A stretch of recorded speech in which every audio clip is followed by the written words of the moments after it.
অস্ট্রেলিয়াতে আমরা সপ্তাহের বাজার সপ্তাহেই করে থাকি। সো তেমনই আমরা হচ্ছে আজকে একটা গ্রসারি শপিংয়ে বের হয়েছি। আসসালামু আলাইকুম everyone, welcome back to my channel. এই যে এখানে হচ্ছে আমি রাস্তা পার হচ্ছে, এখানে রাস্তা পার হওয়ার আগে এই বাটনটাতে প্রেস করতে হয় এবং অপোজিটে সেই গ্রিন ওয়াকিং সিগন্যালটা গ্রিন হলে আমরা হচ্ছে হাঁটতে পারবো। সো আজকে আমরা চলে এসেছি ব্যাংকসটাউনে। এখানে হচ্ছে আমরা একটু টুকটাক সবজি বাজার করব, সাথে একটু ফ্রুটস কিনবো। যাওয়ার পথে এই মাছের বাজারটা দেখলাম এবং দেখেন মাছগুলো কতটা ফ্রেশ।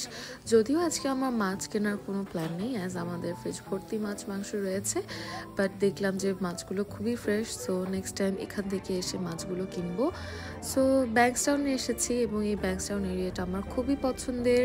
আমি যখন ফার্স্ট অস্ট্রেলিয়াতে এসেছিলাম প্রায় 3 মাস আগে, আমার হাজব্যান্ড আমাকে এখানেই নিয়ে এসেছিল ফার্স্ট টাইম, এবং এখানের ভাইব আমার খুব বেশি পছন্দ হয়েছিল, অ্যাজ জায়গাটা অনেক বেশি লাইভলি এবং সব কিছু অনেক সুন্দর করে গুছানো থাকে।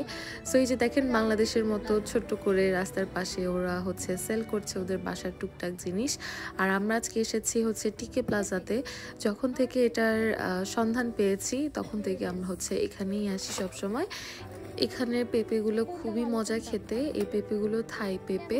সো আমরা দুইটা নিয়ে নিয়েছি, একটা আধা কাঁচা আর একটা আধা পাকা, যেন আমরা কয়েকদিন ধরে খেতে পারি, অ্যাজ সবসময় ব্যাংকসটাউন আসা হয় না।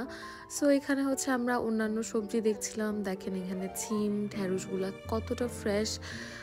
যদিও আমার হাজব্যান্ড নিতে চায়নি, সো আমরা এগুলো নিইনি, বাট একটা শসা নিয়েছি কজ আমার প্ল্যান আছে আমি একটু চটপটি বানাবো, চটপটির উপর হচ্ছে দিব।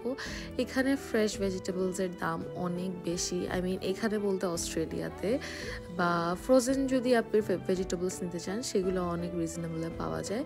তো আমরা চেষ্টা করি দোনোটাই হচ্ছে মিলিয়ে খেতে। অ্যান্ড এই যে এখানে হচ্ছে আমার হাজব্যান্ড লাউ নিয়েছে। দেখা গিয়েছে যে এখানে আমি বা আমার হাজব্যান্ড আমরা হচ্ছে সেই আইটেমসগুলো খাচ্ছি যেগুলা দেশে থাকতে তেমন একটা ইন্টারেস্ট নিয়ে খেতাম না। দেখা যেত মানে আমি সব কিছুই খেতাম, কিন্তু দেখা যেত যে আম্মু যদি এই আইটেমগুলো রান্না করতো তেমন একটা ইন্টারেস্ট দেখাতাম না, যে ও আচ্ছা ওয়াও আজকে এটা রান্না করছো তো আমার ফেভারিট। তো এখন দেখা গেল যে এখানে আসার পর আমার এইসব দেশীয় খাবারগুলো আমার খুব বেশি আমার ক্রেভিংস হয়। দেখা যায় যে আমার হাজব্যান্ড স্টেক খাচ্ছে কিন্তু আমি হচ্ছে দেশীয় খাবার খাচ্ছি, আমার মানে খুবই পছন্দ এখন, মানে খুবই ক্রেভিংস হয় এসব খাবারের। তো আমার মনে হয় যে আমি মনে হয় আস্তে আস্তে বুড়া হয়ে যাচ্ছি। তো এই যে এখানে দেখেন ইমো এগস দেখলাম, একটা ইমো এগ $25 করেছিল। মাই গুডনেস, এতটা এক্সপেন্সিভ। সো এখানে কেনাকাটা শেষ হওয়ার পর আমরা হচ্ছে চলে যাচ্ছি বাসার কিছু কেনাকাটা করতে। এই জায়গাটায় আসার পর মনে হচ্ছিল যে একদম বাংলাদেশের চকবাজারে চলে এসেছি। মানে এখানে কি নাই সব কিছুই এখানে পাওয়া যাচ্ছিল। আর ও বলছিল যে তুমি যে যে জিনিসগুলো এনেছো বাংলাদেশ থেকে সে সব কিছুই তো এখানে মোটামুটি পাওয়াই যাচ্ছে।